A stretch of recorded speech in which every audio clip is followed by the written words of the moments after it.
Other characteristics of trauma include the things that are sudden and unexpected. In fact, we pretty much do a poor job planning our crisis, right? We don't really put it on the calendar. Oh, I'm going to have a trauma right now.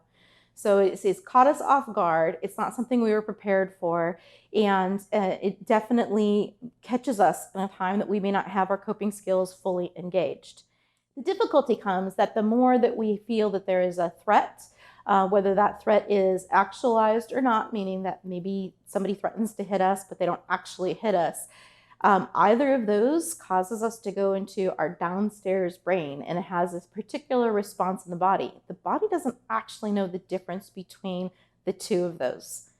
And so what I mean by that is that our stress response that we have, the cortisol that we have, the adrenaline, the excitatory neurotransmitters, all those things that fire where we go into survival brain, which takes us out of our thinking brain, that happens whether there's an actual hurt or it's just a threat.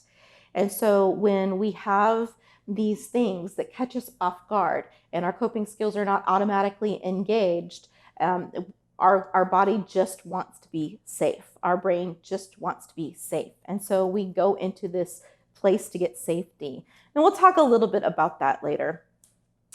The thing that to understand here is that it really overwhelms our immediate ability to cope, and it leaves us with intense fear and hopelessness, maybe even helplessness. And that is a hallmark of trauma, that we are not able to feel like we have any power to change the situation.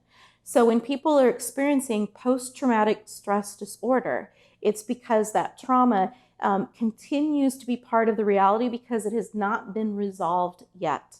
So that person may have a different little stimuli that comes from something else, meaning maybe somebody just said something to them and it kind of shut them down, but it triggers an event where someone was shut down and then hurt, and their brain and body goes back to remembering that hurt and that they were powerless to stop it from happening.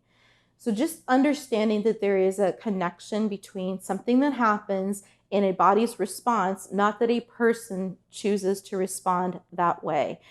So it overwhelms people and they aren't able to fully function physically, mentally, spiritually, socially, relationally, emotionally. We can keep going with the Lees if you want to.